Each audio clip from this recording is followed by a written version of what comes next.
செம்மண் சாகுபடியின் இரண்டாம் அடிப்படை ஒற்றை நாற்று சதுர நடவு முறை. 10 அல்லது 15 நாற்றுகள் கொண்ட குத்து நடவு முறைதான் இதுவரை பின்பற்றப்பட்டு வருகிறது. ஆனால் இதற்கு மாறாக ஒரு நாத்தாக எடுத்து அதிக இடைவெளி விட்டு சதுர முறையில் நடும்போது இதன் வளர்ச்சி வேகம் பிரமிக்கத்தக்கதாக இருக்கிறது. 14 நாள் வயதுடைய நன்கு வளர்ந்த நெல் உரையுடன் கூடிய நாற்றுகளை பத்தையாக எடுத்து சென்று நட வேண்டும்.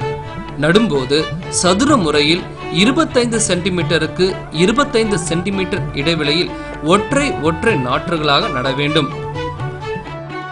நாற்றுகளை பறித்தெடுத்து அரை மணி நேரத்திற்குள் அவற்றை நட்டு விடுவது அவசியம். சதுர முறையில் நடுவதற்கு கயிறு கட்டியும் நடலாம், அல்லது அடையாளமிடும் கருவி உருட்டி சென்று குறியிட்டும் நடலாம். நடவு நடும்போது நிறைய பெண்கள் தேவைப்படும். ஒரு ஏக்கருக்கு 5 பேர் 17 பேர் கூட அவங்க. இப்போ அவ்வளோ ஆள் தேவையில்லைங்க. கம்மியான ஆள் செலவு, எல்லாமே நாற்று எடுக்கிற கூலி கிடையாதுங்க. நாற்று பெண்களே கிட்ட எடுத்து போய் கொடுக்குற அளவுக்கு அது சிறப்பாக இருந்ததுங்க.